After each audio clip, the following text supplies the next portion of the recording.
talk about me or treat me mean. I don't have to treat you mean. I just stay out of your way. That's the way we work that one. Good morning, boys and girls, ladies and gentlemen, cats and dogs, birds and fish. This is your New Year's Eve graveyard shift with Liam O'Grady, and I'm here to talk through everything throughout the year 2017. We're going to go through my top 10 or so movies. I actually didn't really count them. I got, I think, the top 17 songs of 2017. I've got all the news, the best news stories, the worst news stories, the funniest news stories, and a lot more. But before we get into all things, let's listen to some Bruno Mars for you guys. This is Liam McGrady, and this is the Graveyard Shift on Sin 90.7. That is Bruno Mars, Billionaire. One of his earlier hits, I think it was around, 2009, with, no, not B.O.B. Oh, I cannot remember his name. He says it in the song. But let's start off now with the New Year's Eve Graveyard Shift with my worst movies of 2017. I've gone on worst to best, but I'm going to start off with a movie that I didn't even see. And I never planned on seeing this movie. The movie is 50 Shades Darker, which is the sequel to the book 50 Shades of Grey. And the reason why I got this on my worst countdown, even though I haven't seen it, is the lack of respect movie companies now, lack of respect Hollywood now has for the film industry. A movie that was panned, the first movie that came out, 50 Shades of Grey, was critically panned, it was dumped on, it would won the Razzie of Worst Movie of the Year with another movie. Both of these two movies are one Worst Movie of the Year in 2015 were going to have a franchise. One was Fox's Fantastic Four, which, I'm talking about budget, it just made back what it earned. It was $155 million budget. The box office was $168 million. That did not get a sequel, that got canned. And now one of the actors, Michael B. Jordan, has jumped over to Marvel, and now it's going to be in the new Black Panther movie that comes out next year. On the other hand, you got 50 Shades of Grey, which was only a small $40 million budget, but made $571 million back. Both got panned. Both won the Razzie for worst movie of 2015. One got a sequel, and there's a reason why, for how much money it made back. But if you look at what the 50 Shades Darker, which also got panned as being a trash of a movie, 50 Shades Darker was a high budget of $55 million, but only made $381 million back. So that movie made $190 million less than the first movie. And they're going to make a third that is going to come out, I think, in 2018, and hopefully that's the last movie of the franchise. Good movies need to come back, and trust me, this is the first lot of my list is the worst. I've got two in the worst. I've got three in the okay, three in the good, two in the great, and one who wins the best movie of 2017.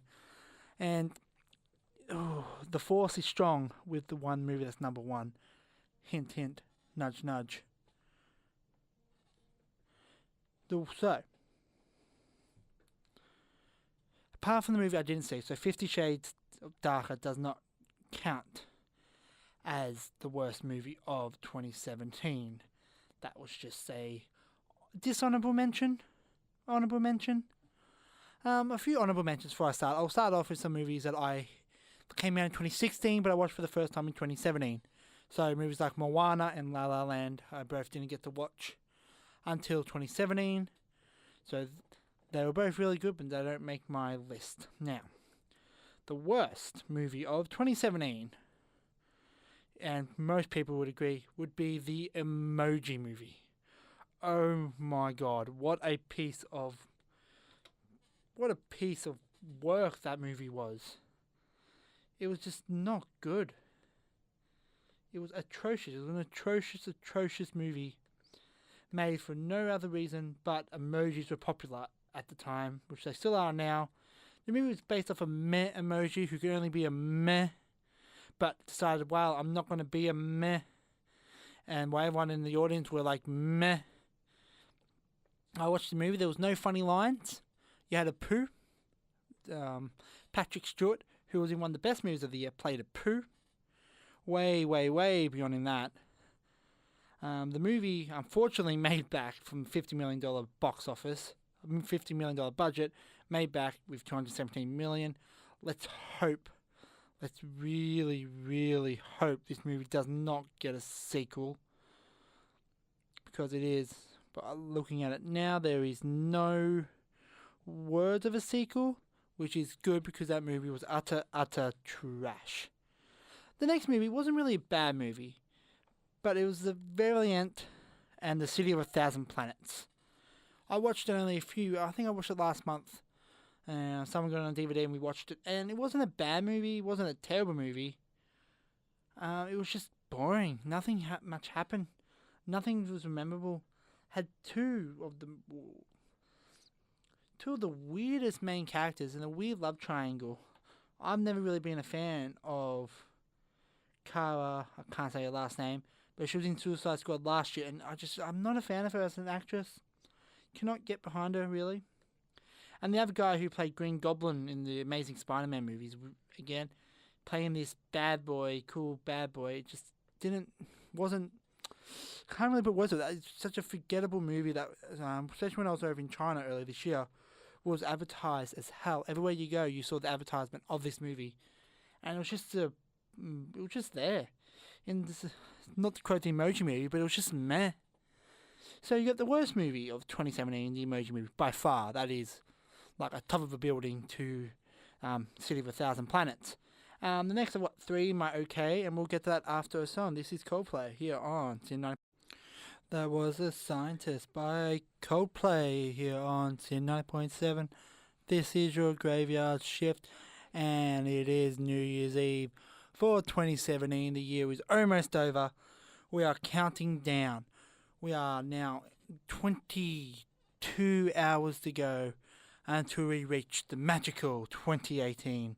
And this is my worst to best movies of 2017. And I've gone through the Emoji Movies and 1,000 Planets. Let's go to the next one. This one, I'm not going to say this one's unfairly put on here. It was better than what I expected, but it wasn't great. It wasn't really good. It was good. I enjoyed it. And it was Justice League, the DC's version of the Avengers. And there's really no scene with that awesome. Everyone was watching the Avengers for the first time, and that circle shot. And you see all the Avengers there, and the theme plays, and you're in the theater like, yes, let's go. And when Hulk says that line, Cap, I'm always angry, and turns into the Hulk, and everyone's like, oh, this is the greatest film ever. Even though you look back on it now, Avengers wasn't the greatest film ever, but there was nothing like that in the Justice League. It was good. You had a few moments. Ezra Miller's version of Barry Allen was fantastic. Much different than the Grant Gustin one on the TV show. Batman felt useless in this movie because Batman's a human, and a lot of the stuff there was meh. Wonder Woman was good. Aquaman was disappointing. All his funny lines in the trailer was pretty much it. He had all these funny lines in the trailer, but none of them were in the movie. You can tell a lot of the scenes where Zack Snyder and Joss Whedon, who filmed who, there's this terrible, absolutely appalling green screen scene when Ben Affleck's Bruce Wayne was talking to Jason Momoa's Aquaman, and you can tell it goes from Snyder to Whedon, Snyder to Whedon, Snyder to Whedon per shot, and it hurts your eyes how bad that green screen was. Something else that hurts your eyes was Henry Cavill's CGI mustache, because he needs it to film a new Mission Impossible movie, and it was just it was weird to look at. It was, and a few things about the movie I was disappointed as a superhero fan. I was disappointed about the no black suit, big rumored black suit of Superman. Apparently he could have had a mullet. Having a mullet black suit Superman would have been awesome. And also, we saw a bit of a Green Lantern. We saw a few Green Lanterns, but we didn't see enough Green Lanterns. Like, I thought the Green Lantern, apparently rumor was there was a deleted scene at the end of the movie where Bruce Wayne gets visited by the Green Lanterns, but I wanted to see Green Lantern. I've missed the Green Lanterns, even though I was even a bit of a fan of Ryan Reynolds' 2011 Green Lantern movie. I like the Green Lantern. He's probably one of my favourite superheroes of all time. Not even in the DC universe, just of all time. He's one of my favourite superheroes. It made its budget. It's $648.4 million of a $300 million budget. Next year, they've got to wait over a whole year until a new DC movie comes out, which isn't good. I know The Flash was meant to come out as well in 2018, but that got delayed and still doesn't have a director. And now the rumors of Ben Affleck quitting Batman and being replaced by Jake Gyllenhaal, which let's just I don't want to make people weird, but so in The Dark Knight, Maggie Gyllenhaal plays Bruce Wayne's love interest. In the new Batman, Jake Gyllenhaal plays Batman. That's weird. But yeah, Justice League was it was an okay movie. I would watch Justice League again. I wouldn't watch Batman vs Superman or Suicide Squad. And there's another DC movie later on my list, and Justice League was okay. Next one, Guardians of the Galaxy 2. It's one of those movies I sat there and I laughed and laughed in the theatre. It was so funny. But apart from knowing who Peter Quill's dad was, I don't remember it. It wasn't really memorable. It was the 14th movie in the MCU, if I am correct. I think it is, yep. I think it is the 14th movie in the MCU so far. The second Guardians of the Galaxy. And in continuity order, it takes place straight after the first one. But, it made back its entire budget without a doubt. It was so easy. It was a $232.3 million budget. The box office made $733. Got mostly positive reviews. And we'll get to a movie later on that got really mixed reviews for what I think is a really, really good movie. So Guardians of the Galaxy was okay, very forgettable, very joke-heavy. I think they relied more on the jokes than they did on anything else. And that's probably why it's not higher on this list like the first Guardians of the Galaxy was. And then the Lego Batman movie. Well, this one came as a surprise. I didn't watch it until I was on the plane. I was on the plane, I watched it. I didn't even know it came out. I thought it came out late 2016. But it came out early 2017. And it was just funny. It was such a funny, silly movie. And I get criticised for my opinions on movies, and people don't like the way I talk about movies or I go in and watching a movie. But I love a stupid movie as much as the next guy. And I'm so devastated I couldn't see the remake of The Room. Well, the documentary starring... I can't remember his name now. But he's filmed a documentary or mock movie of a guy who films The Room. And I haven't seen The Room. I want to see The Room. I did not hit her. I did not. Oh, hi, Mark. Something I want to see. But you're talking about the Lego Batman. The Lego Batman was such a funny movie. It was funny. It was stupid. It made no sense. How could the Joker break through Superman's thing?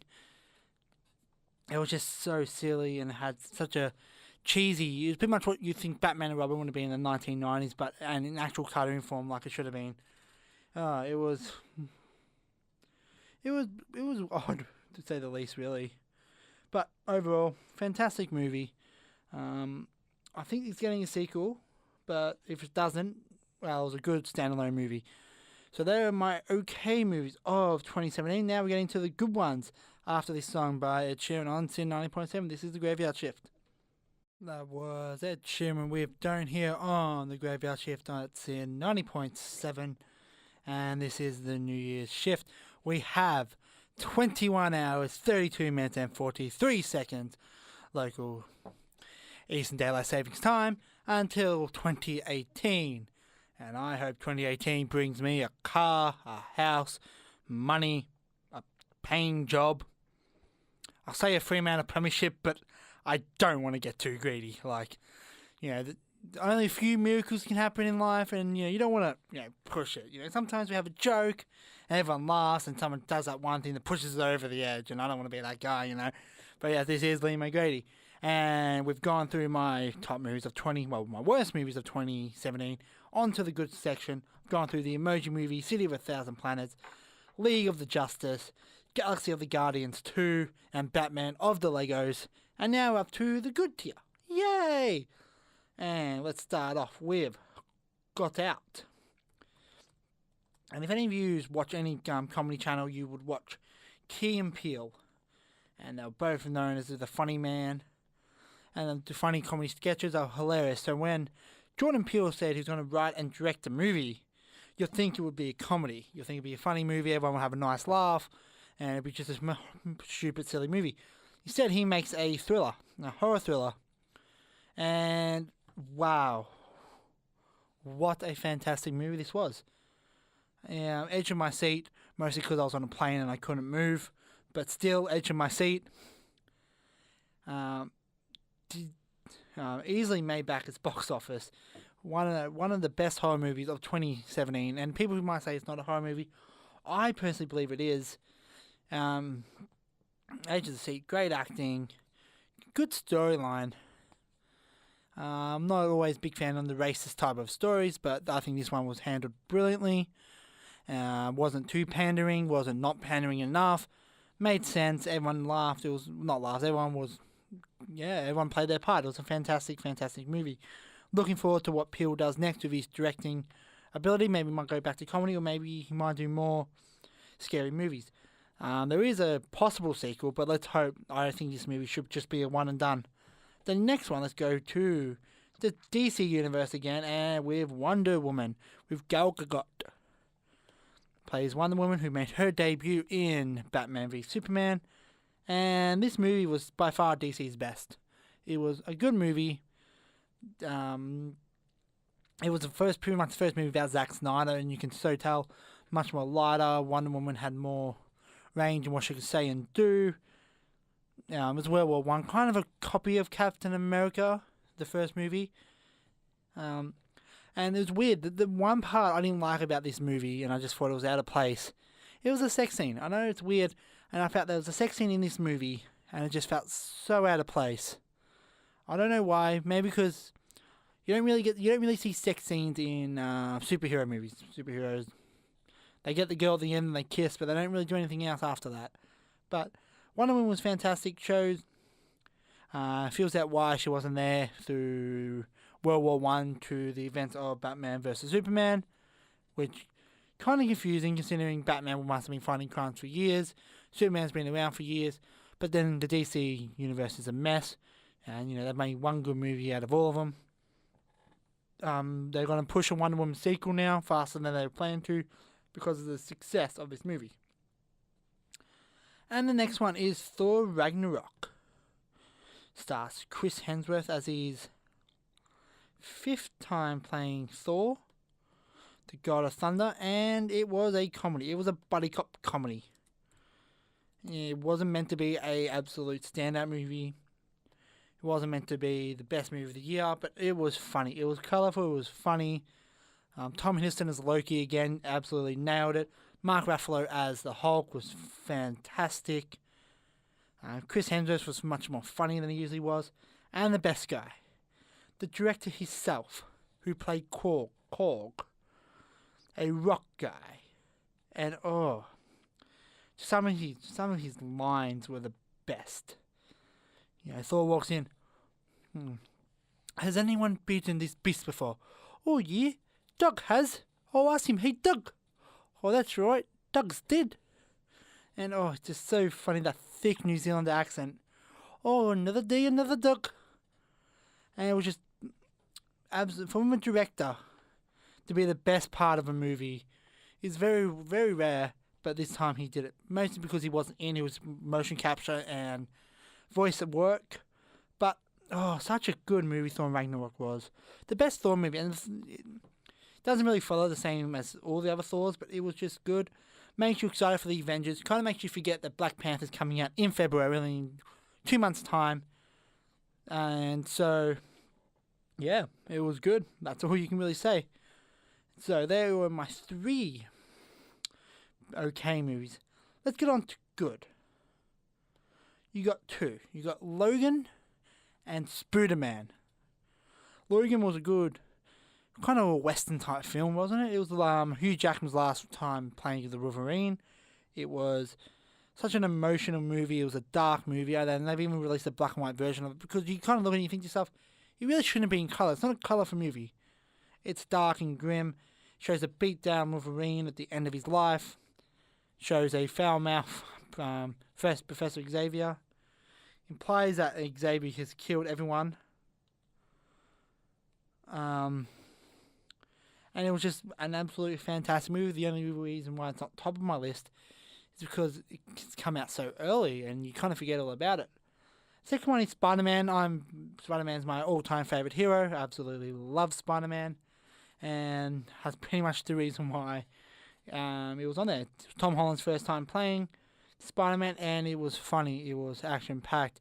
It was such a small movie compared to the MCU. All the MCUs are big bad guys, world-defying, state-defying, country-defying. And the stakes weren't as high in this one. They were small stakes because it's the friendly neighborhood Spider-Man. It's a small superhero, young superhero. The best scene, it was stolen straight out of a comic, when he's fighting the Vulture and the Vulture knocks a building on him. And because you forget that Peter Parker in this movie is 15. And what does he do when a building falls on him? He's not a superhero. He cries out for help. He asks someone to help him. He's crying, "Help me, please." Until he sees the Spider-Man mask in the water and gets his powers again. Be like, wait, I'm Spider-Man. And he loses the fight. He doesn't even win the fight in this one. But yeah, he wins the battle. And it was such a good Spider-Man movie. Probably my all-time favorite Spider-Man movie is the original, but that's pretty much my first ever superhero movie I ever watched. Spider-Man 2 is the best Spider-Man movie. But Spider-Man Homecoming probably, I think, is the second best Spider-Man movie I've seen. And looking forward to him to come back in 2019 for this sequel. And after this song, we're going to go to my favourite movie of 2017. This is Rihanna with Umbrella on Sin 90.7. And if you don't know me, everyone knows what my favourite movie of 2017 is. Probably my favourite movie of 2018, to be honest. And it is definitely Star Wars The Last Jedi, without a shadow of a doubt. Oh, boy to the wow to the wee. What a movie that was.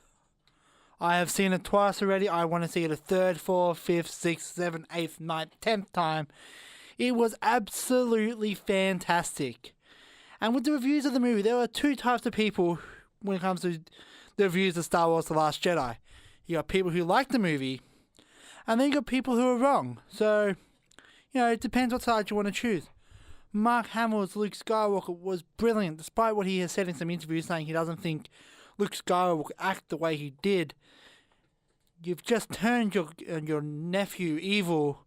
You've tried to kill you. You thought about killing your nephew. The last look he saw of you as a good guy was you about to kill him. You failed your sister. You failed your whole religion. You failed everyone. Of course you're going to hiding. Oh. And Rey was brilliant. Kylo was much better than in the first one. Much more evil, and it was just take a moment to think about what a fantastic movie The Last Jedi was. It was a true cinematic masterpiece. Not my favourite Star Wars of all time. A bit like Spider-Man, I have a bias in my first ever movie I watched.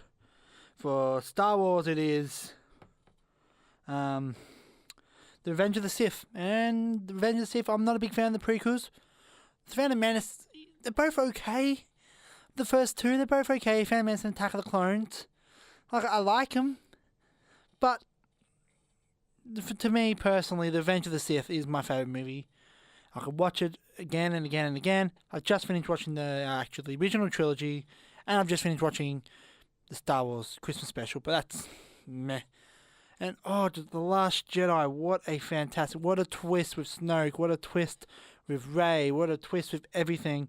And you sit back and wonder how they're going to plan Carrie Fisher's, what's going to happen to Leia because the passing of Carrie Fisher last year, or what's going to happen. Will Kylo die? Will Rey die? Will Finn die? Will Poe die? Will we finally get a scene with Poe, Rey, and Finn together? Will Chewie die? Will Darth Vader come back in a pink tutu? You don't know. And J.J. Abrams, who's directing the last movie, he's probably loving. There's so many questions. The Last Jedi answered all the questions from The Force Awakens, but there's just so many new ones for you to watch and think. It is such a fantastic movie, The Last Jedi is. And people do have to remember that when The Empire Strikes Back came out, which is, with every series, there's always that movie that everyone knows is the best. Despite if you think it's the best or not. When Empire Strikes came out, it got negative reviews. People didn't like it when it first came out. Now you look at it now as the best Star Wars. Is The Last Jedi better than Empire Strikes Back? Probably not. You know, there is a half an hour scene in the middle of the movie which is just forgettable. It's a meh scene. Makes sense in makes sense in the movie, but still, it's just not the best. But oh, what a fantastic movie The Last Jedi was. And that is my list. So we'll start off with my honorable mention with 50 Shades Darker. I haven't seen, never will see, and no one should ever see it. They're making the third one, 50 Shades of something. The Emoji Movie, you shouldn't see it, should never see it, no one should ever see it. We should burn that with the E.T. game that they got buried in the Mexican desert.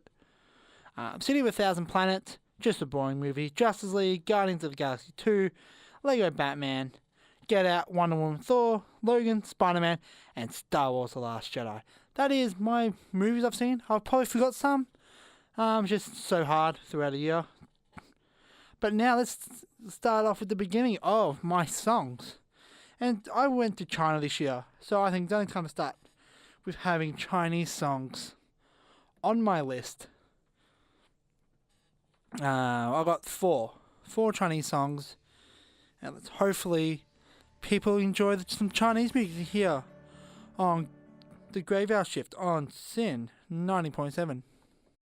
That was We Dao Miao Shao on the Graveyard Shift on Sin 90.7, and we have 21 hours, 10 minutes, 9 minutes and 59 seconds now, because time flies. And let's start off with one of the biggest news stories of 2017. That was the first song of the countdown. Let's start off with the biggest news story for Australians, and of course that is the gay marriage vote. For years now, Australians have been like, hey, you know, people should get married. The government's like, no. And we're like, how about we, you know, we're all grown-ups now. We respect. How about we just let everyone get married? No. But who's it really hurting, government? Who is this really hurting? No. Did you know you're allowed to do... other countries are now marrying. So...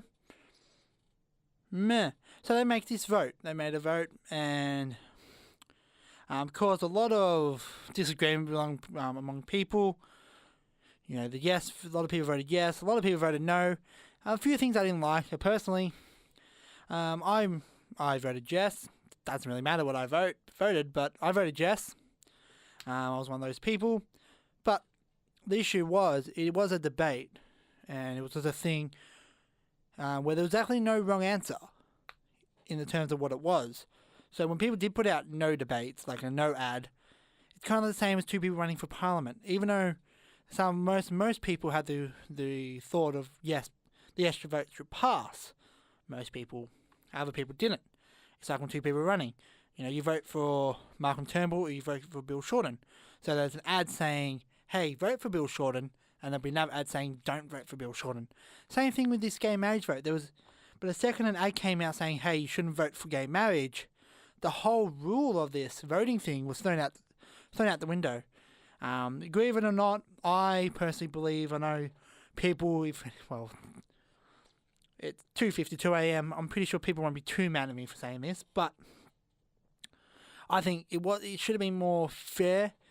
You know, I know a few things like the Skywriter that said no probably wasn't on, but at the end of the day, the yes vote won, I think, by 61%.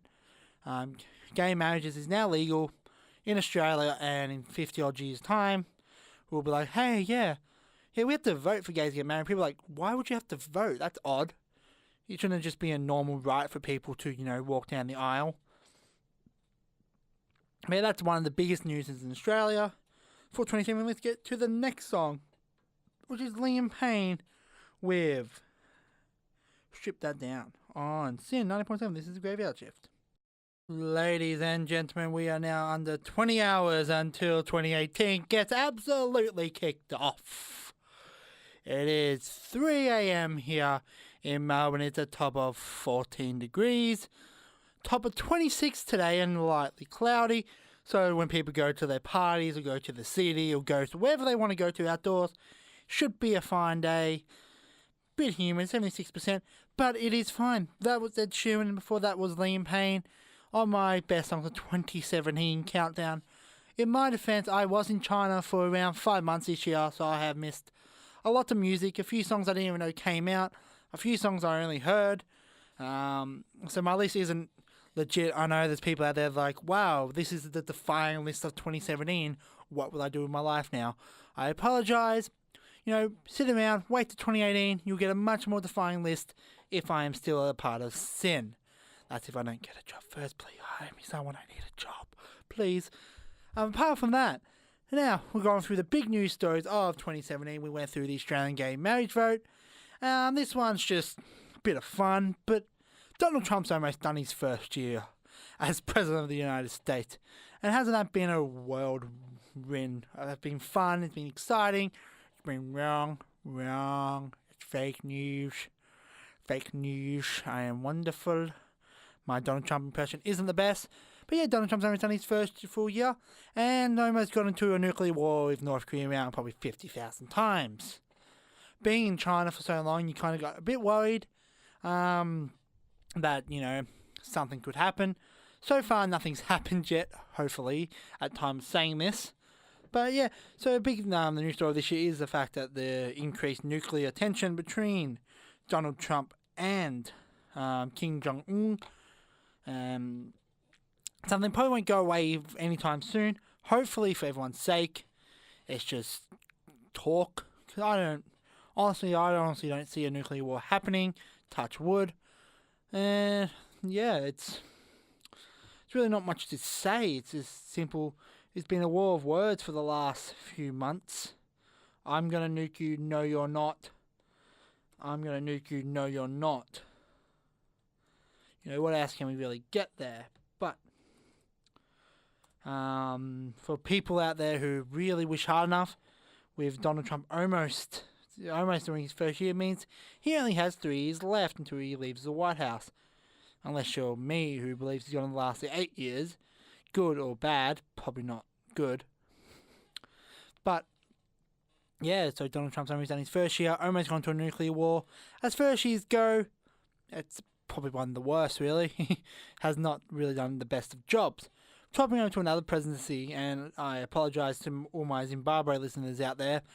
I know, I got yous, but I can't pronounce any of your names.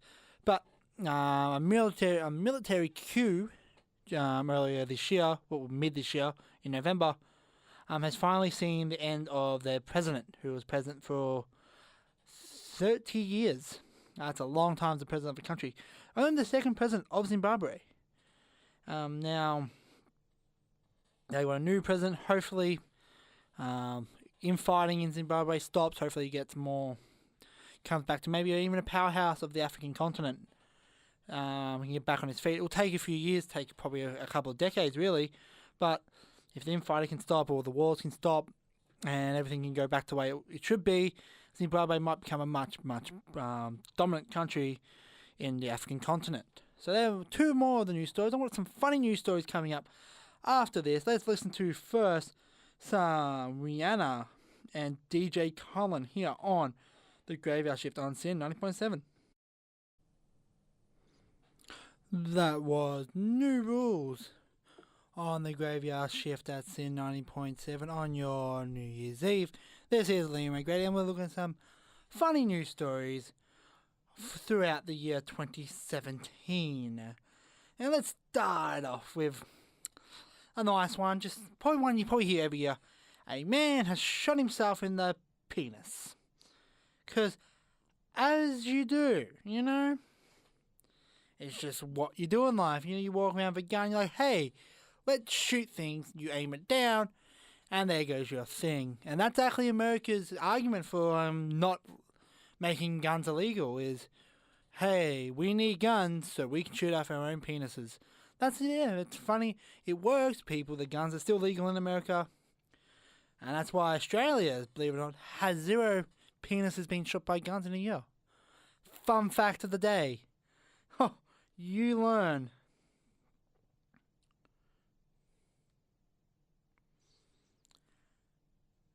Here's one.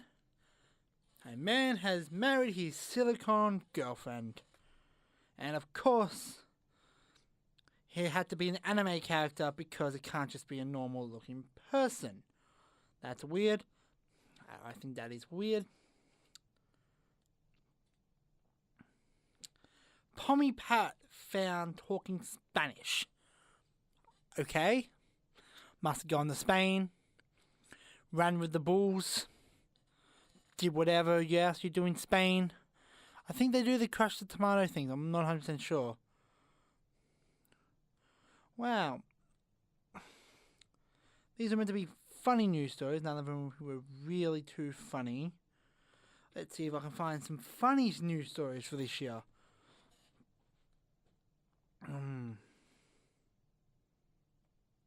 That's not funny. This is nothing here is funny. Drinks you should never order according to bartenders.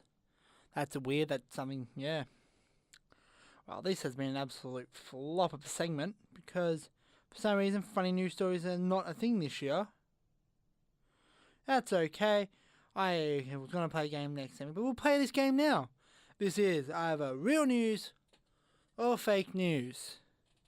There's an article, I read out the headline, and is it real or fake? Let's start off with, I'm guessing a sad one because life cannot be happy. Actress Karen Fisher had heroin in her system at the time of her death in late last year. Is that real or fake? It is real. Carrie's autopsy report showed that she did have cocaine, ecstasy and heroin in her system when she passed away. Number 2. US diplomats in Havana complained that they were subjected to mysterious sonic attacks that left them with headaches, hearing problems this year. But Cuban authorities said the attacks were just noises making sounds of Sirius and crickets. Is this real or fake? Again, real news. As bizarre as it sounds, this all happened. And it's been a long-running source of distrust between the US and Cuba. Number 3 of 5. A PC movement in the UK called for Father Christmas be given a genuine neutral moniker, Person Christmas. Kind of like a few weeks ago there was Ruckman and Batsman should be changed because that leads to male violence. Was brought to the new one, the greatest cricketer of all time, Don Bradperson. This is fake news. This never happened. One of those things like they're trying to outdo Father's Day and all those stuff. I think they were trying to make it. I think there was a poll actually that should be called Special Persons Day, which is a completely different argument. How if that's the case means both occasions should be Special Persons Day, and we know people don't agree on that. A cavity as big as a Boeing airplane was found in the Great Pyramid of Giza this year. Real or fake? Yes, most people saw it. And when people wondering how it got in there, that is real. Even I knew that. Another one. The last one for now. Melinda Trump used a body double in last one press conference with her husband, US Donald Trump, this year. Real or fake? Fake. Even though Melinda has a low profile, she was there. And she was with her husband, the President of the United States, Donald Trump. Now back to my countdown. This is another Chinese song, and this is Sin 90.7. That was Tu Ju Shi Da on the Graveyard Shift on Sin 90.7. This is Liam O'Grady, and let's check over to the New Year's countdown. We've just passed under 20 hours and 39 minutes. Until we kick off 2018 with a bang. And while most people are going to be out having fun, having parties, I'm going to be at home house sitting. That's how you spend New Year's as an adult. Or someone who's a bit older and body just can't handle it anymore. Back to real news or fake news. This is from the www.news.com.au website. The Kardashian girls are all pregnant at the same time. Real or fake? This is a half and half. 3 of the 5 Kardashian girls, 3 of the 5 Kardashian girls were pregnant at the same time. You got Khloe Kardashian, who announced her pregnancy this month. Kim Kardashian announced she's having her third baby due early next year. And stepsister Kylie is also confirmed to be pregnant. That leaves Kendall and the other one, Kourtney Kardashian, I think, without being pregnant. But there is still a day, so anything can happen.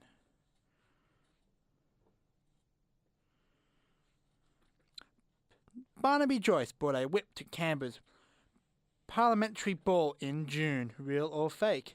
Yes, it is real. And there's a photo of Barnaby Joyce looking like a really old Indiana Jones, but looking absolutely fresh. He is looking absolutely fresh there, Barnaby Joyce. Number 8. Kid Rock is preparing for a US Senate. Fake news. Of course it's fake. Kid Rock probably doesn't even know what a Senate is. Spending most of his time performing songs for the WWE. For some reason, people still like Kid Rock. I've never been a huge fan of Kid Rock myself, but yeah. Number 9. The CIA is investing a tip-off from Canberra in the wake of the Kennedy assassination in 1963. Is this real or fake? This is real. The release of nearly 3,000 documents relating to the Kennedy assassination in October this year revealed that the CIA investigated a series of calls made to the US Embassy in Canberra by a man known as the Polish Driver. The man contacted the embassy 3 times, the first time in 1960 with apparently correct information about a high-ranking American official who had defected to the Soviet Union, and again in 1962, although the record of the conversation has been lost.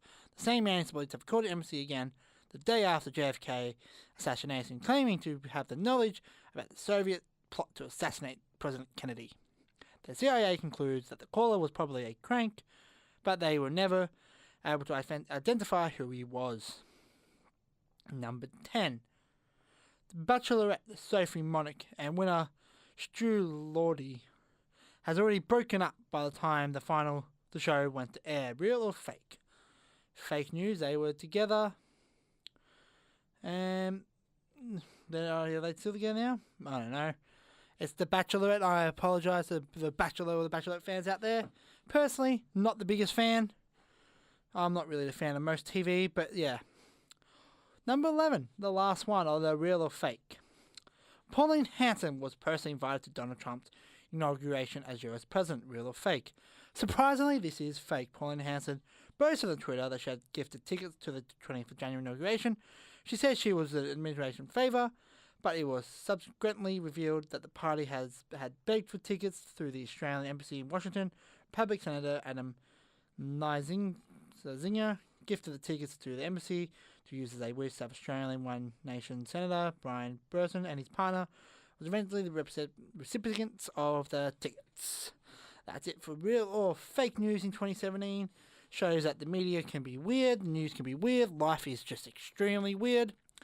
After we go through 2 more songs in my countdown, we're going to go to the sport of 2017. This is a perfect song by a perfect man. This is Perfect by Ed Sheeran on the Graveyard Shift on SYN 90.7.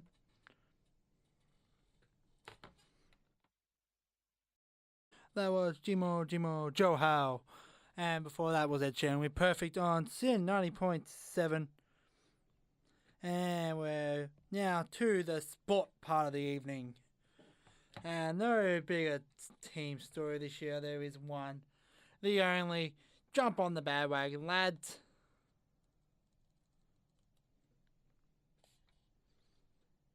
And everyone knows what team I'm talking about. Yeah, this team. The Tigers. Oh, that's enough of you there, sonny boy. Oh, that's enough of hearing that song.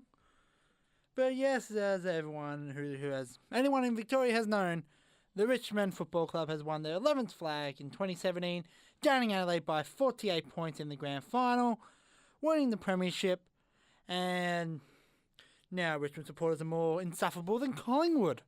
Believe it or not. Granted, they have now passed 70,000 members. The first team to pass 70,000 members before Christmas. That is unbelievable. God, those bandwagons must be full. I've never probably called the doggies up asking for a few of theirs. They probably Doggies won't end them anytime soon. And yeah, so the Richmond Bandwagon is absolutely chockers. Cannot get a ticket to go to the Richmond Bandwagon for season 2018, as I did win the flag. Is that all the news in AFL in 2017, sorry? No. No, it is not. Dustin Martin took out what probably should have been a draw at Brownlow Medal with Dangerfield, after Dangerfield was suspended for a tackle, which is divided the football world. Should he been suspended? Should he not been suspended? Granted, Dustin Martin did have the greatest year of all time, one of two Richmond players to win a Brownlow Medal in 2017. Early in the year, the rightful winners of the 2012 Brownlow Medal, Trent Cotchins and Sam Mitchell, got their medals, and forever be known as the 2012 Brownlow medalist. Sorry, Job. Speaking of Job and Essendon, they made the finals after finishing last in 2016, proving that all the players that were out for a year came back fitter and stronger than ever. Talking about players, Paddy Ryder and Michael Hibberd, two players who actually made All-Australian. Paddy Ryder won the best and fairest of Port Adelaide. Again, players who were out for the year. When it comes to games in AFL were nothing but, throughout the season was nothing but good. 4 after the siren kicks, 2 drew a game, 2 won a game. David Mundy defeated the Tigers after the siren, which would have gave the Richmond actually first place on the ladder. So for anyone who thought Richmond doesn't deserve to win the premiership and they weren't the best team, they lost 4 games in a row by under a goal. Win one of them, they probably would have finished first, where they should have been the best team all year, which the Tigers were. Later on, the Bombers blew like a 4-goal lead in the last 5 minutes of a game, with Gary Rowan kicking a goal after someone in the square. A bit later on in the year, Tom Hawkins had a chance to win the game against the Giants, ended up missing, and it was a draw. And a bit later on again, Mitchell McGovern had a shot to draw the game against Collingwood. We go to the finals now, and Luke Shuey kicked an absolute snag after the siren to defeat Port Adelaide. And so a lot of goals after the siren. Freo himself had a run of close games. They defeated Melbourne by 2 points, North Melbourne by 5 points. They defeated Richmond after the siren. And then later on in the year, they defeated North Melbourne again by 4 points. And off-season news, Luke Hodge got traded to Brisbane. It's going to be weird seeing Luke Hodge play for another club.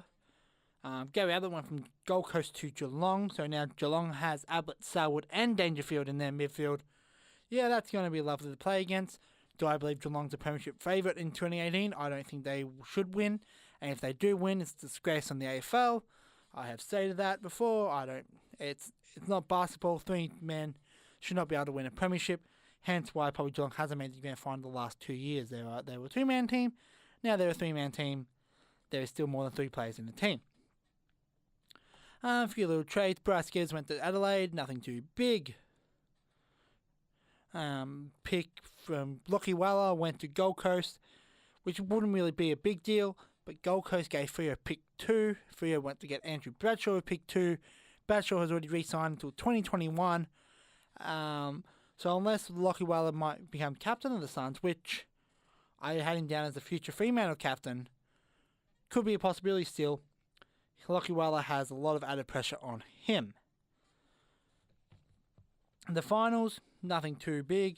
Richmond won their first flag since 1980. Doggies became the second team, the first team since Hawthorn in 2009. They missed the finals after winning the premiership the year before. For the first time since 1898, which was the first ever grand final, all 44 players had never played in the grand final before, apart from the 2 coaches. Well, they didn't play, but the 2 coaches were actually both 2-time premiership players. Tom Pike for West Coast, Damien Hardwick for Essendon and Port Adelaide. Only one team got a new coach in the off-season, which was Stuart Dew went up to coach the Gold Coast Suns. So good luck for Dewey over there. So that is AFL. We'll wrap up with most of the other sport after this on the Graveyard Shift. This is Lee McGrady and this is Niall Slow Hands on the Graveyard. This is Sin 90.7. This is your Graveyard Shift with Lee McGrady on New Year's Eve. And let's go to the countdown clock. There is 20 hours, 11 minutes, and 42 seconds until we celebrate 2018. Back to sport after he's talking about the AFL. Let's talk about the soccer. And, didn't the Aussies do tough, the Socceroos? Not the women. The women had an absolute breeze this year, dominating everyone they played. For the first time in their history, they are fifth. They're fourth, actually, in the women's world rankings. First Australian team to crack the top 5 in history. But the men's, on the other hand, they struggled to make the World Cup. After failing in the Asian group stages because of a Japan that probably didn't really care because they've already made the World Cup, losing to Saudi Arabia. The Socceroos had to play Syria, ended up just beating Syria to play Honduras. The first match was a draw, but the second, hat-trick from the Australian captain led Australia to a 3-1 win, and they have joined the World Cup for 2018, fourth in a row after making it 2006, 2010, 2014, and now. They have joined, and the list goes, Russia, Brazil, Iran, Japan, Mexico, Belgium, South Korea, Saudi Arabia, Germany, England, Spain, Nigeria, Costa Rica, Poland, Egypt, Iceland, Serbia, Portugal, France, Uruguay, Argentina, Colombia, Panama, Senegal, Morocco, Tunisia, Switzerland, Croatia, Sweden, Denmark, Australia, and Peru, who defeated New Zealand in the final World Cup qualifier. Denmark defeated Ireland also the day before. And if you've noticed, there's a few teams missing. Three teams that usually make it, for exact.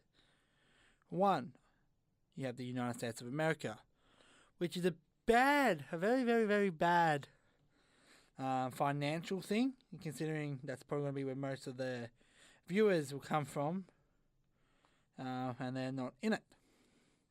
Also, Italy, for the first time in 50 years, are not in the World Cup. Italy is not in a World Cup. That is so weird to say, considering they won the World Cup 11 years ago. And the next one is the Netherlands, who became runners-up in 2010, finished third in 2014, and failed to make it in 2018. But if you go now to the group stages, I won't go through them all. The Aussies, who probably don't have a much easier one than we thought we would have. We're not completely screwed. We have France, Peru, and Denmark. It's a very odd thing. We really haven't played any of these teams before. Peru defeated New Zealand on home soil. Denmark defeated Ireland, so these are most of the last few teams that make it. Australia, if they play their best, probably can win. But, only time can tell. Again, like I say, the women's team, number 4 in the world, is the Matildas. Absolutely killed it all year. Oh, boy, haven't they been a thrill to watch.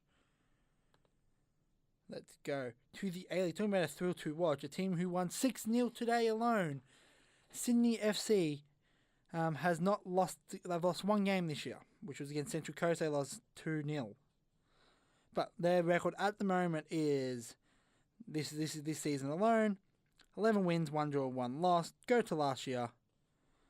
They 20 wins, 6 draws, 1 loss. They won the championship, defeating Melbourne Victory in a penalty shootout, which is also odd. Which is also weird. They went 4-2. Sydney missed the first penalty, which usually dictates they will lose the match. Sydney again looking like they won't lose. Look like they'll win back-to-back championships. The second A-League team to win back-to-back championships in soccer. Let's go over to England for a little bit, with Manchester City out undefeated currently. Last year's champions were Chelsea. Okay. In the NRL, the Melbourne Storm defeated the North Queensland Cowboys to win their 3rd NRL premiership. 5th, depends who you ask, but the way the history book says, they have won their 3rd. Player of the match was Billy Slater. It was Cameron Cooper Crunk's last match before crossing over to the Sydney Roosters as well. Wouldn't that be weird to see Cooper Cronk play for another team? Cameron Smith took out the Dally M, making an absolute clean sweep for the Storm, finishing first. Probably should have won last year as well against the Cronulla Sharks, but proving again the best team of the modern era of the Melbourne Storm. Haven't missed the top 8 apart from that 2010 the debacle since 2000, early 2000s. Cameron Smith is the world, has played the most games in NRL history. They bet the Cowboys 34-6, and they smashed the Broncos in the prelim finals 30-0. Go to the World Cup, and it was actually a controversy in the prelims with Tonga denied a last-minute try, but England went off to play Australia. Australia won 6-0 in an absolute tight contest. And they scored the first in the first 20 minutes. I thought the game's over. Australia didn't score. England didn't score. And it turned out to be an absolute blinder. Cross over to the NFL now. And as we're reaching to the last round of the season, which starts on Monday, we'll go to last year. And what a Super Bowl performance that was between the Atlanta Falcons and the New England Patriots. The first time they ever went to extra time. And we'll give you a wrap. At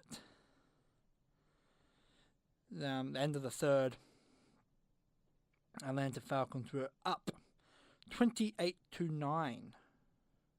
and 19 points in the third. The last from the New England Patriots plus 6 in overtime led them to a win, and proves that Tom Brady is indeed the GOAT of the NFL.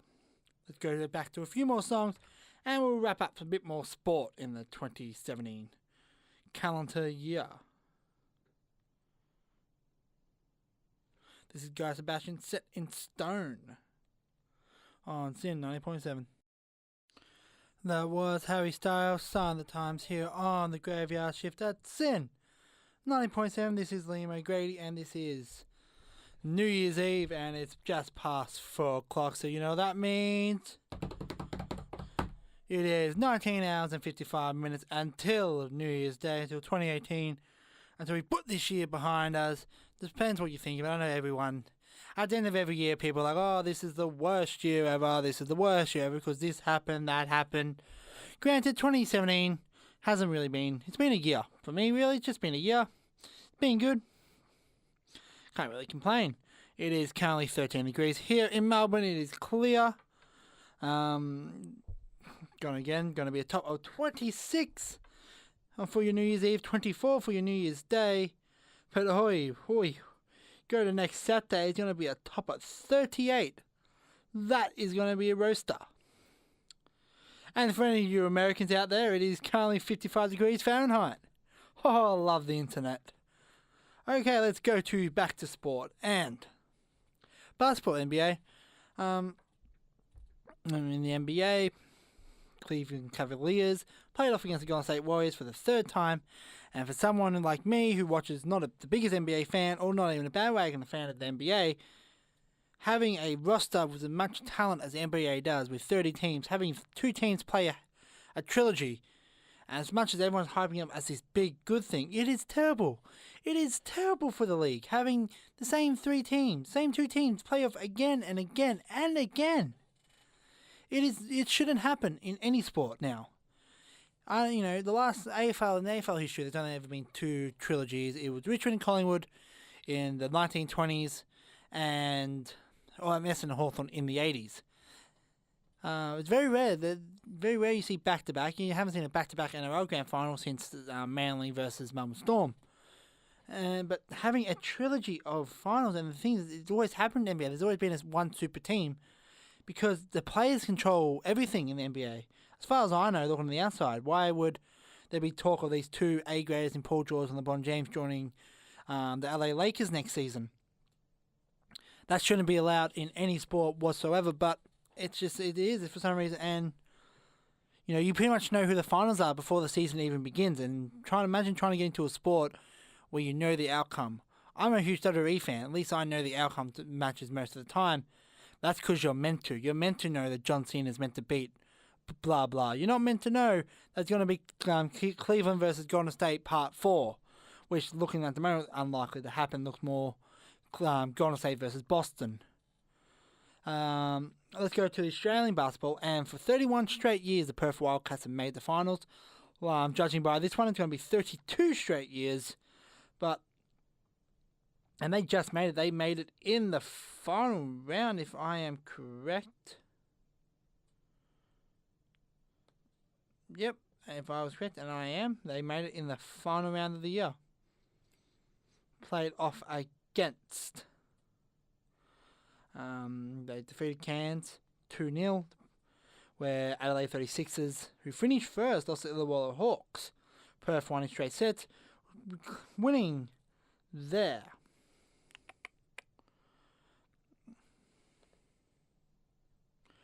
Winning their, I think, 7th championship overall, if I'm correct. Yep, 7th championship overall. Which also is another one. They were not selected to play against the NBA teams. Melbourne, Sydney, and Brisbane, I know they're the name values of the teams, but Perth, who has pretty much, Perth and New Zealand Breakers have been the best teams of the 2010s. I think they're the only two teams to ever win the championship in this decade. If I am correct, let me double check my facts. 2017 Perth Wildcats. Perth Wildcats. New Zealand. Perth Wildcats. New Zealand. New Zealand. Last one. New Zealand will go 2009-2010 for funsies. Perth Wildcats.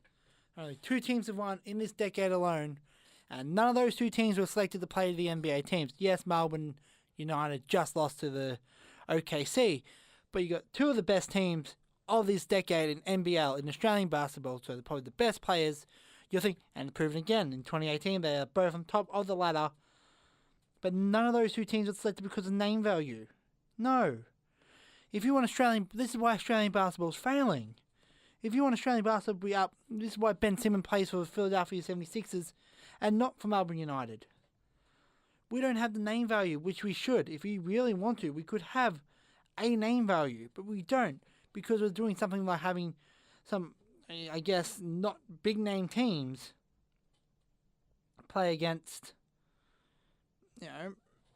okay teams. If you want Cleveland Cavaliers to play against Perth Wildcats, because that's what we need. New Zealand Breakers are currently first on the ladder. Perth Wildcats are currently second. They've been swapping 1 and 2 all through the year because they are the 2 best teams. With Melbourne United and Adelaide at the moment in the top 4. Last one before we go to another song, and before we discuss Test cricket, let's talk about last year's Big Bash League. Talking about Perth, another Perth victory, winning their 3rd title, looking like they're going to win their 4th, being currently undefeated in this year's carnation, defeating the Sydney Sixers in their 3rd championship playoffs. Something about the 3rd tier.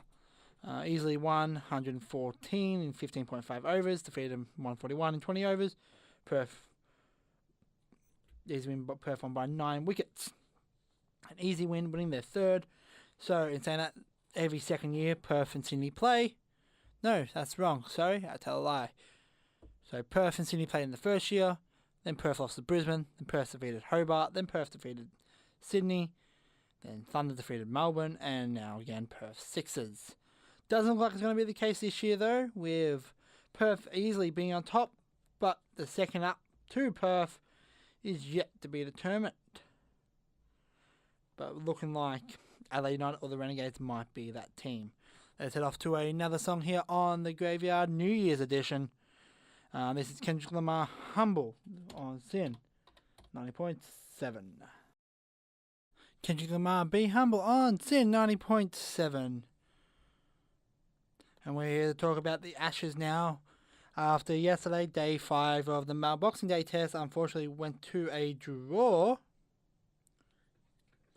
But Australia's reclaimed the Ashes for the first time since 2014, after England reclaimed 2013. Sorry, after England reclaimed them back in 2015, if I am correct. I have no idea. Me being correct seems like a usual thing. Next tournament's going to be held in 2019. So yes, 2015 was the last Ashes series. Australia has currently won this one. Steve Smith scoring 100 in Brisbane. Not in Adelaide. Scored a double 100 in Perth and also scored one in Melbourne. An absolute shoo-in to win player of the series. Has not scored the highest though. Alistair Cook 244 was higher than Steve Smith's 239. So 2 double centuries in this. But talking about double century, Alice Perry was the first ever woman to score a double century in a Ashes series for the women, when Australia also reclaimed the Ashes there. Not only was this the highest ever Australian score, this is the third of all time. So she scored a total of 213 not out. It's the highest not out score, by the way. 242 once the highest, 214. So not too shabby for Mrs. Perry. Speaking about women cricket, Sydney Sixers won the WBBL last year. Looks like they're going to go back to back again. Melbourne City won the A-League W. They went back to back. They're looking okay to go again this year. But yeah, Australia won the Women's Ashes. Test was drew 0-0. That's when Elise Perry scored a 213, if you don't mind. The Australian women won the one-day series 2-1. And then England won the T20 series 2-1. Again, and Australia wins it back. Easy as you like. Well, Bob's your uncle, depends what you want to say. Also making the rounds in cricket. Steve Smith has the second highest run rate behind Sir Donna Bradman. Fun fact of the day. We're going to head off to a song because the last song got unfortunately interrupted. And we're going to come back with the tennis. And in with the old and the oldest staying by the looks of stuff on Sin 90.7. That was Castle on the Hill by Ed Sheeran. And he's second, but not his last time on my countdown. I might like the good Eddie boy. The last bit of sport we're going to talk about for 2017 is the tennis. And wow. You know, in sport, everyone likes when the new blood comes through and all that stuff. This year in tennis, not so much. With the two old guys, Federer and Nadal, winning two each of the four available Grand Slams. Federer won the Australian Open and won Wimbledon, where Rafael Nadal won the French Open and won the US Open. Federer has now won a total of 19 Grand Slams. 19 out of any guy. The guy who comes second is the guy who won 16 this year, and that is Rafael Nadal. Pete Sampras is third on 14. Novak Djokovic is same with Roy Emerson on 12, the only guy who could possibly catch him. But Roger Federer looks like he will be forever the greatest tennis player to have ever played. But not so fast, Mr. Roger. You go to Serena Williams, who won the US Open, the Australian Open, sorry, for the first time since 2015. She is now one Grand Slam away from matching Margaret Court, who is on 24 Grand Slams. Serena Williams probably has a good 2 to 3 more years left maximum. So you would think it is absolutely believable that she could win. With both of them, I'm pretty sure I'm going to be in the Australian Open. Hopefully they can both win. Roger Federer and Serena Williams can both win. Apart from that, the only one who won the second one was... Oh, sorry, I'm not able to pronounce her name. Gabriela Muguruza from Spain. Won her second. Apart from that, 2 people has won their first. So good year for women's tennis. Same old for men's. Could be interesting with Novak Djokovic highly unlikely to play the Australian Open for 2018, which leads more chance for more people hopefully a new champion, hopefully a new face of tennis emerge in 2018, especially an Australian face. That's all for sport. Going to quickly go to a song, then we'll be all with the music. After this, we're going to go through the shows that have been cancelled in 2017. This is the Graveyard Shift with Liam on Sin 90.7. That was Ed Sheeran with Go Away Girl and Big Shaq with Man's Not Hot as my two best songs of 2017, and I apologise for a little bit of a delay there. You know what technology is like. Sometimes it works, sometimes it doesn't, and unfortunately for me, my aux cord and that did not want to work on this occasion. It is currently 4:48 in the morning, and we have 19 hours, 11 minutes and 45 seconds to go until 2018. Now, every year we got new shows and old shows, and here to have a nice look at those oldies, the shows that won't be around in 2018. Most of these shows are American, but we got Wisdom of a Crowd, Me, Myself and I, The Blacklist Redemption, Chicago Justice, Will,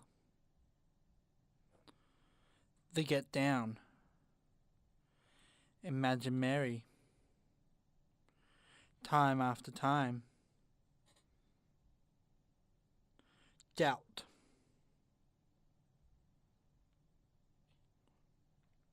The Last Tycoon,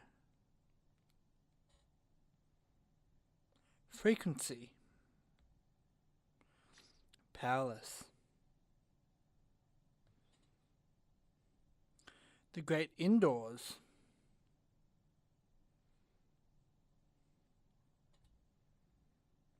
Good Girls Revolt. There are a lot of shows. The Beginning of Everything. Well, I don't think so. Blood Drive, Pitch, Gypsy, Making History,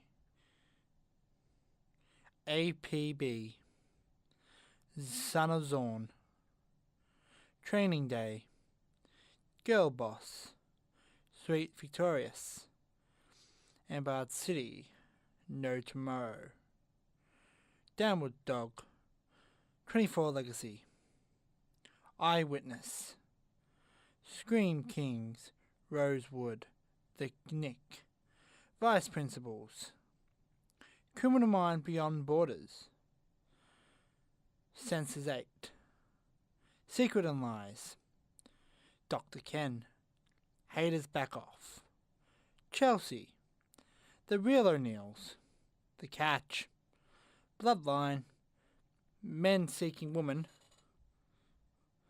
Playing House, The Carmichael Show, The Odd Couples, Zoo, The Leftovers, Odd Mum Out, Girl Meets World,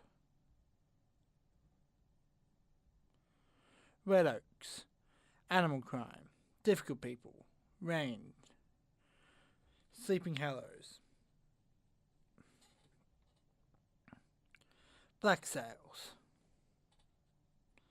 At Midnight, Being Mary Jane, 12 Monkeys, Master of Sex, Halt Catch Fire,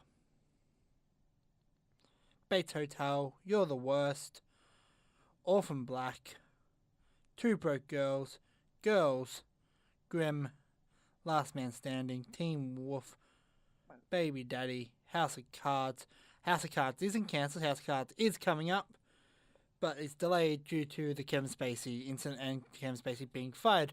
As well as that, also, The Ranch as well, another show on Netflix, is also coming back for a third season, but we only have Aston Kutcher as the main guy. Scandal, New Girl, Workaholics, Pretty Little Liars, Veep, The Vampire Diaries, The Middle, Adventure Time, Bones. All those shows that we have lost in 2017. A moment of silence for what could have been, or what might have been, or what was a fantastic TV program. Honestly, I think I've only watched Bones when it comes to shows I've watched, but it's never good, especially when you like a show. I've never actually been in a situation where I've really liked a show and it's got cancelled, but everyone else, a lot of people has, and it probably really, really is the worst. Just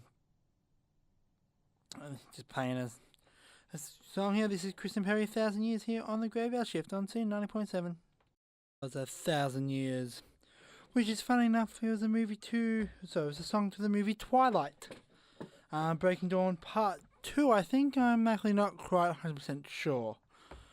This is the Graveyard Shift with Liam O'Grady, and it is on 5 o'clock. Well, it's 4:57, close enough. There is 19 hours, 2 minutes until midnight. It is currently 12 degrees. It's gone down. Start to go up around 8 a.m.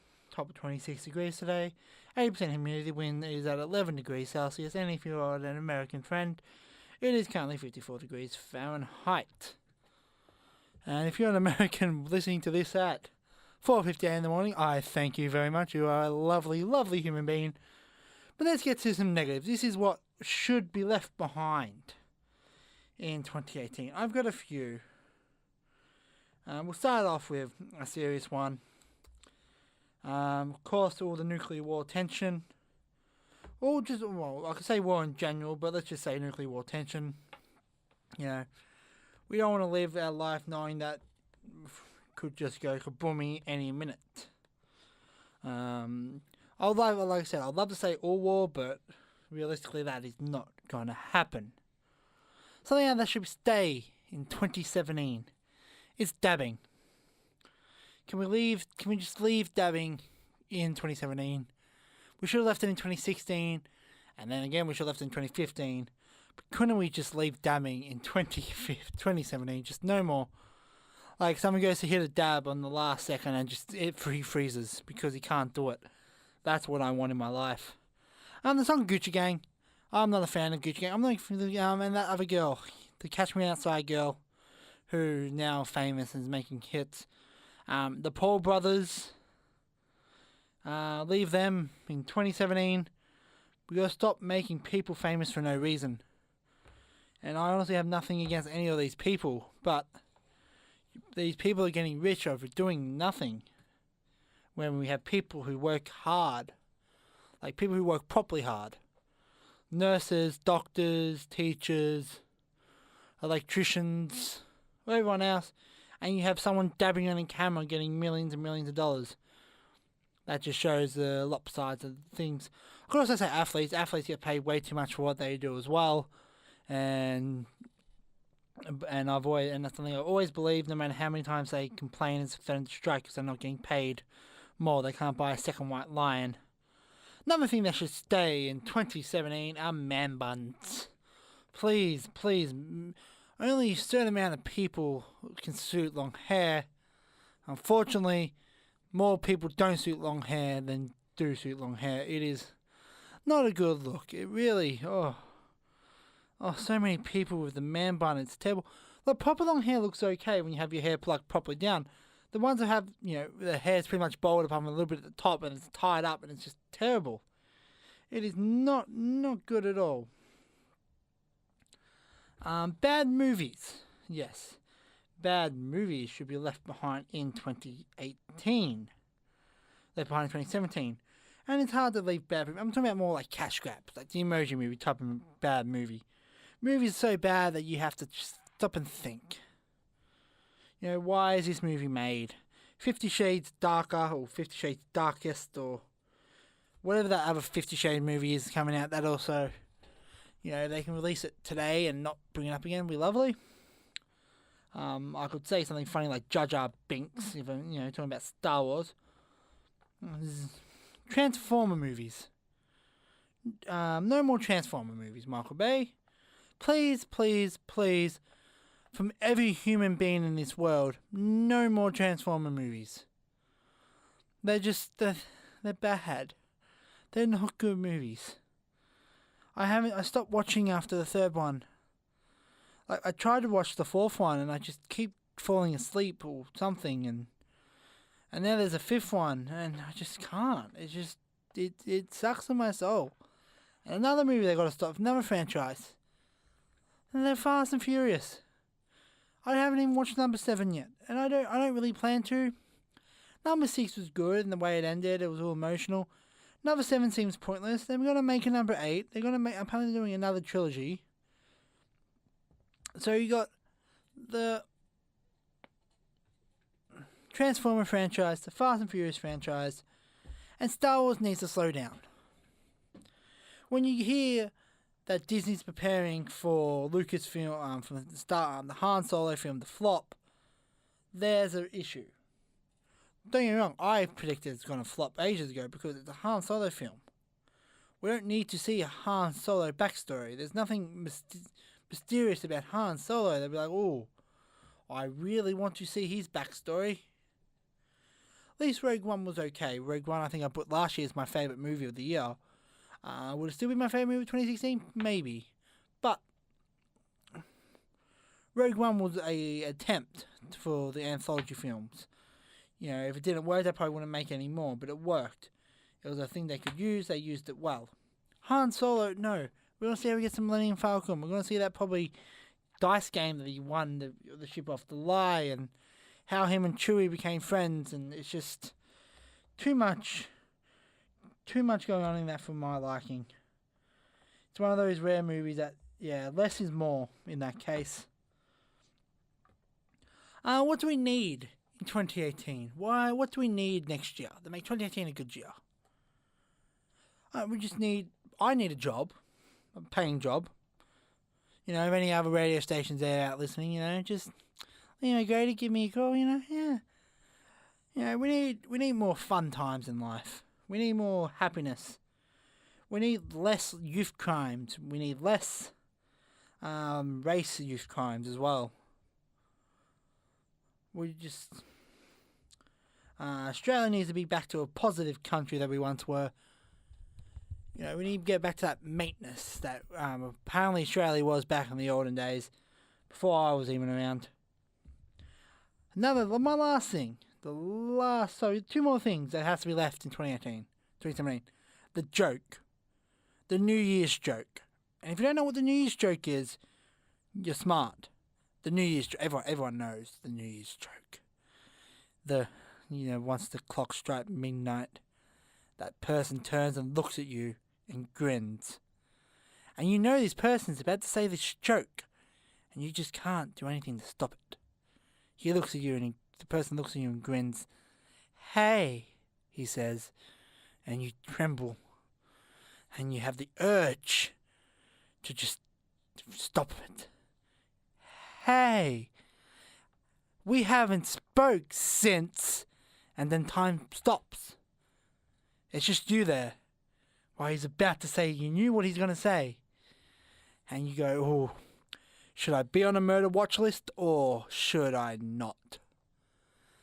And you swallow your pride, you swallow all that anger, and you wait till he finishes. Hey, I haven't seen you since last year. And you cry. You go home, you cry, and you cry, and you cry, and you wait to January 2nd, because that's the day where they don't say that joke, and oh, I don't like that joke. And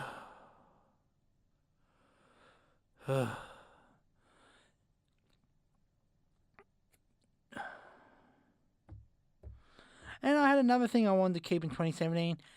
Unfortunately, I have forgot what it was because of the joke. So, luckily for whatever this is, it's joining me in 2018.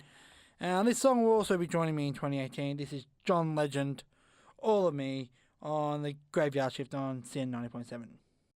That was Airplanes by B.O.B. and Hayley Williams. Before that was John Legend, All of You, on the Graveyard Shift at New Year's Eve.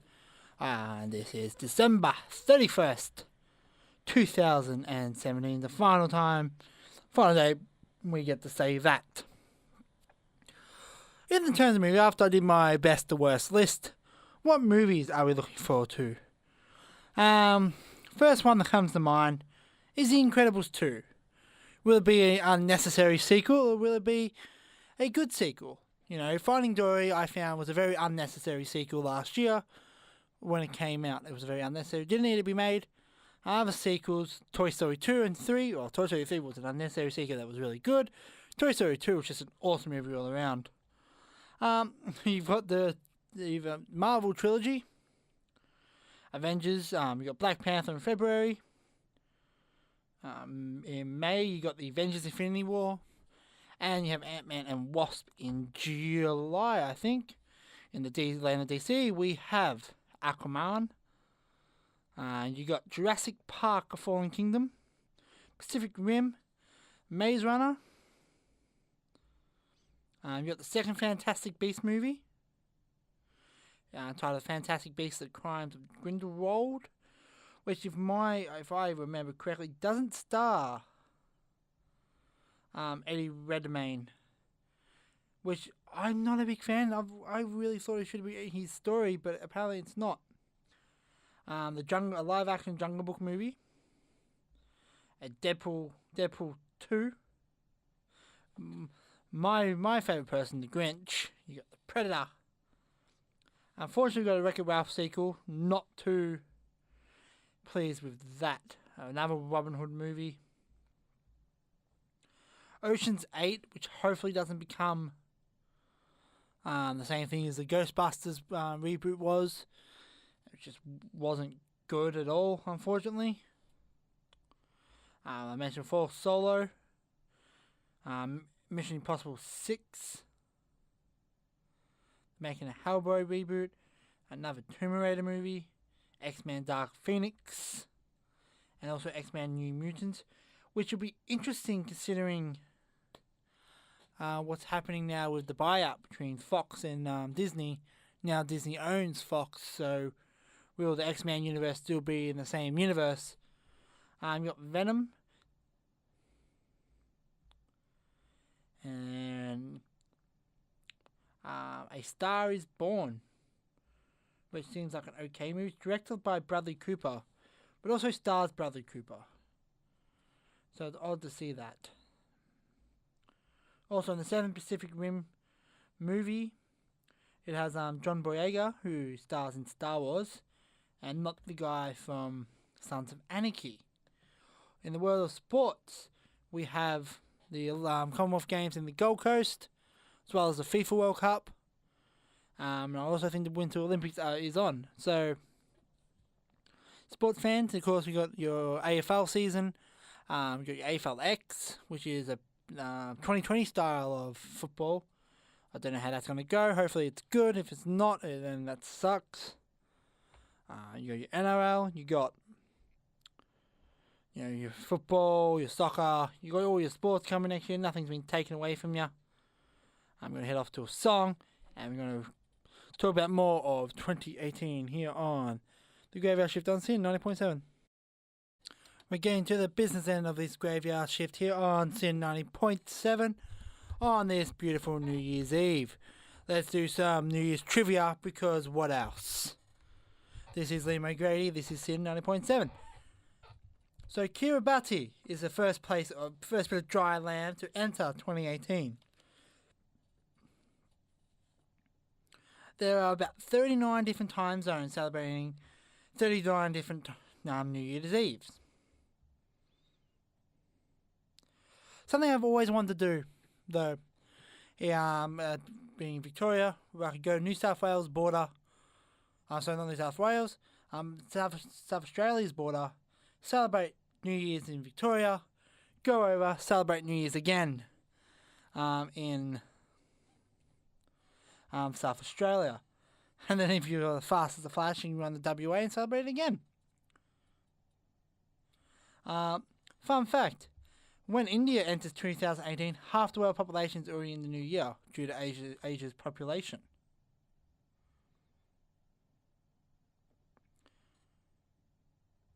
Baker's Island in New York is 26 hours behind Kiribati. So Kiribati will be in the 2nd of January by the time Baker's Island enters the 1st of January.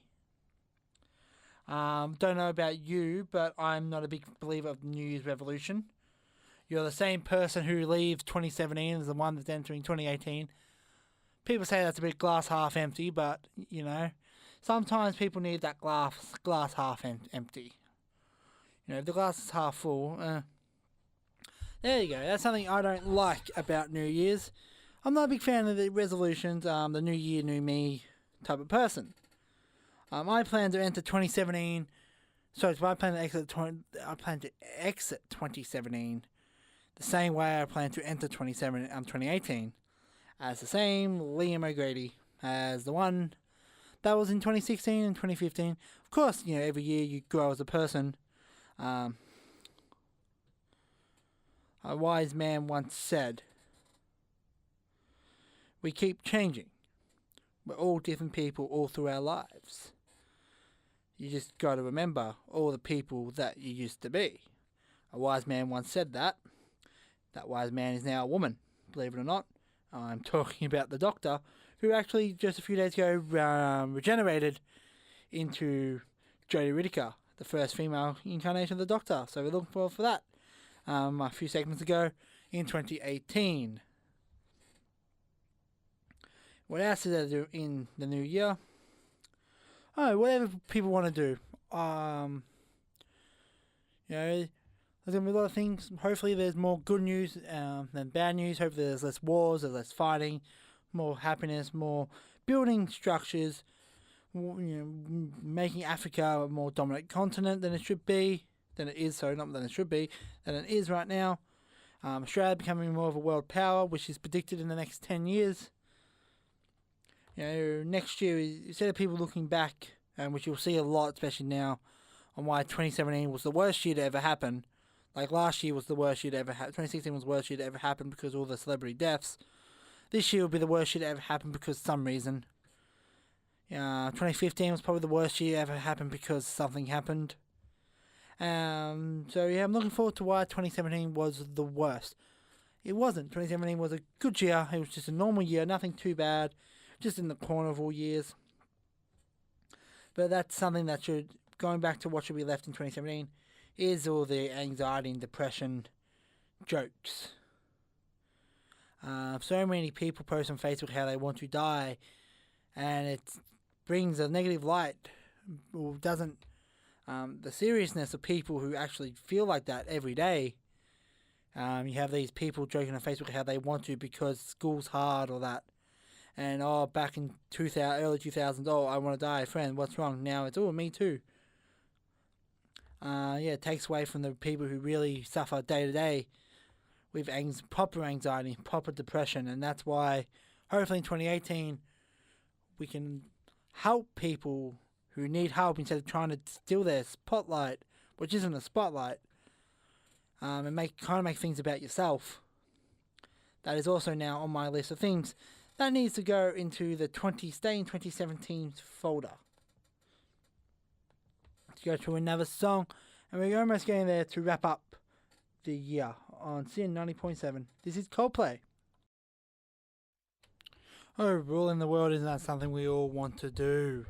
It is now 5:30, half an hour left for my final show of 2017, and wow, this is my personal 2017 in the review. My 2016 ended the same place as ending today, in this lovely Sin studio, doing the same type of show. Started off, joined a lovely Sports Desk cast with Michael and our producer Lucy. Were absolutely fantastic, killed it. Got to see the first ever AFLW game. I was a part of that history, something I'll never ever forget. Also saw Freo's first AFLW game the next day against the Doggies. Again, history that I'll never ever forget. Absolutely fantastic. I ended up going to Ireland for my 21st birthday. Spent my 21st birthday over in Ireland. Actually, that's kind of a lie. I technically spent my birthday over in Northern Ireland. We did the Belfast tour. In saying that, I've also been to Italy. Saw the Colosseum. Watched some Gaelic football over in Ireland. Watched some Gaelic hurling over in Ireland. Tried some black pudding, which is actually very, very nice from something that's made out of animal blood. Went to China for 5 months. Tried all different types of food over there. Pig's brain, scorpion, bat. Well, no, sorry, lizard, seahorse. Oh, snail. I tried snail over in China. Actually, not too bad. Went to Macau for actually a couple of hours. Went over there, come back. So before, I can't believe I let the most important thing slip. Over in May, I went off and got engaged. Went down up to the Gold Coast. Asked my now beautiful fiancée to marry me. Unfortunately for her, she said yes.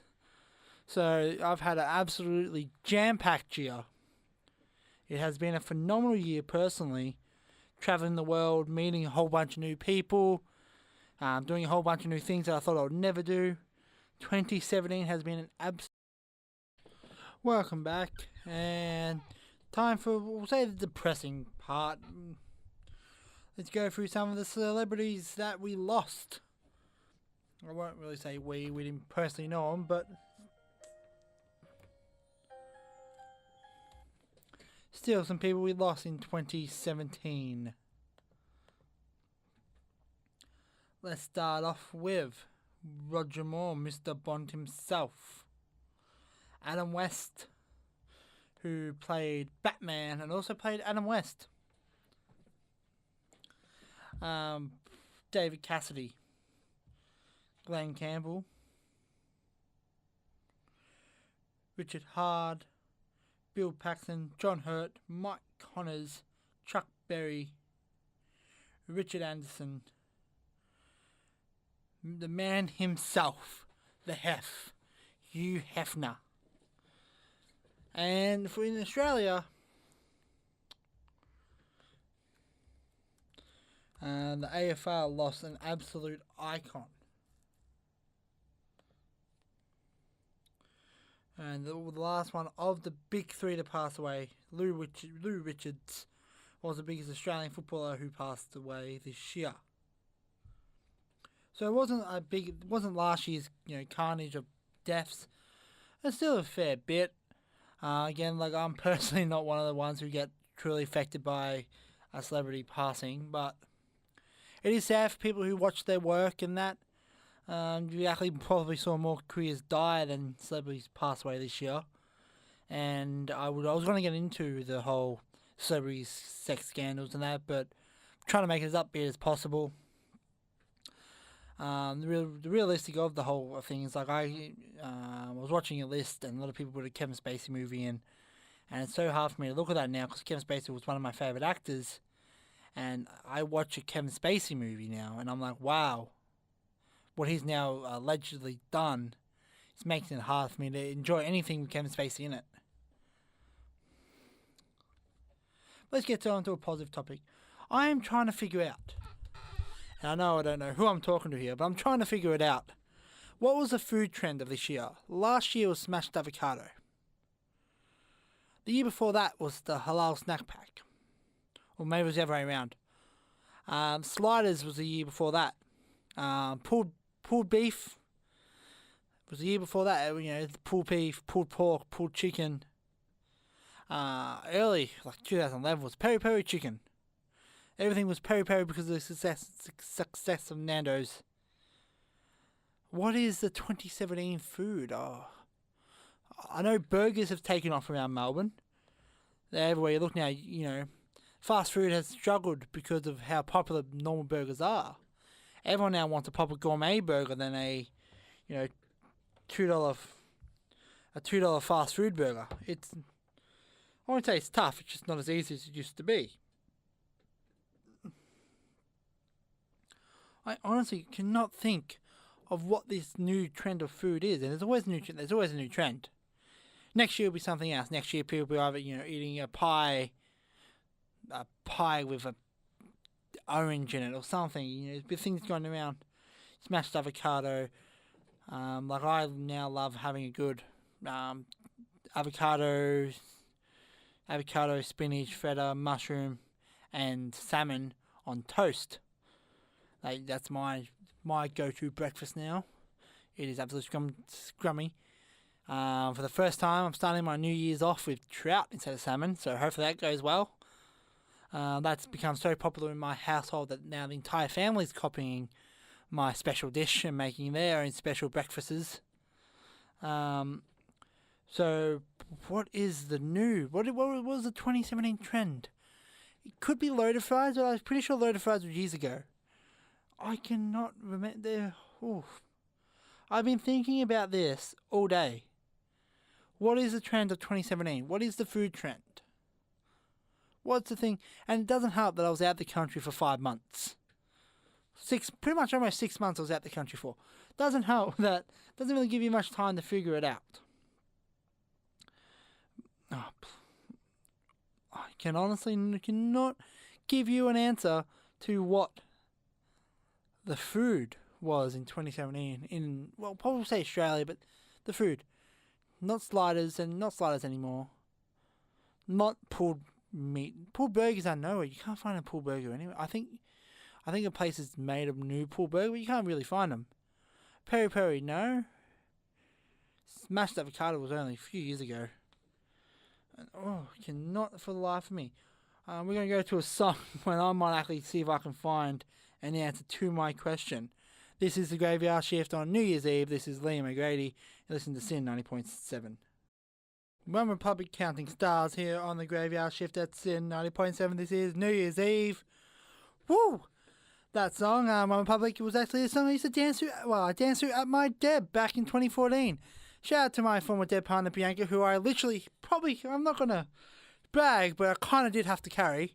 Considering she did have a broken leg for most of the Deb rehearsals, and I must say we did an okay performance, so not saying I'm, some Mr. Patrick Swayze, but I think I did a, pretty good job.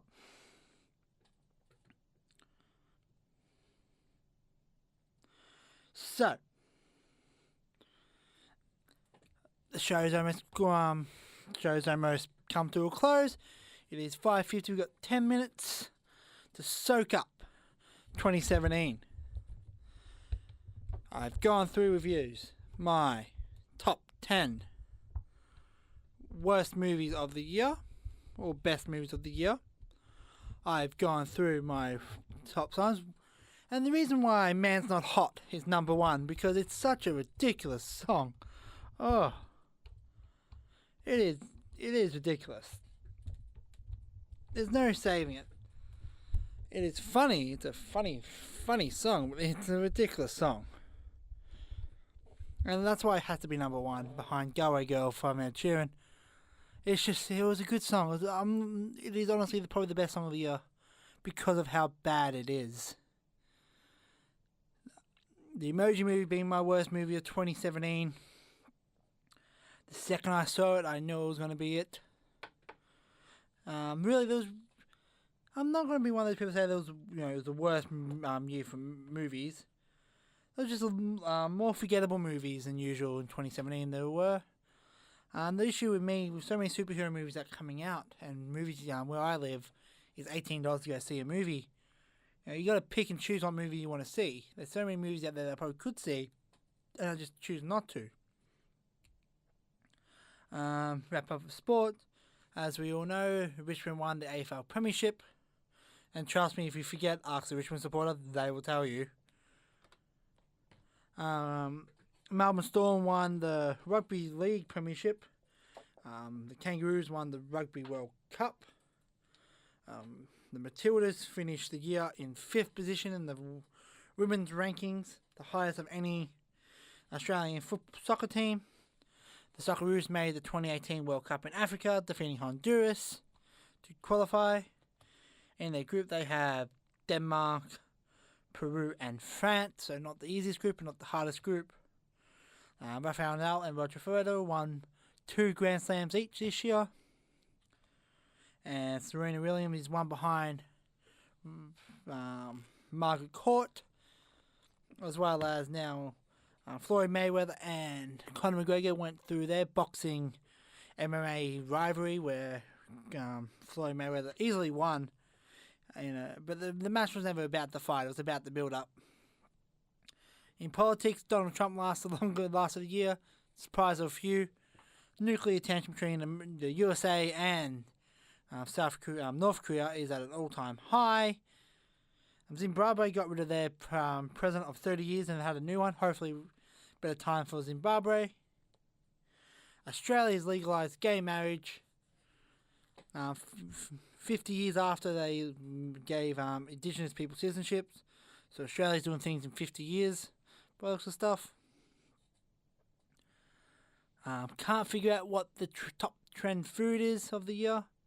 But some trends like dabbing and man buns should stay in 2017.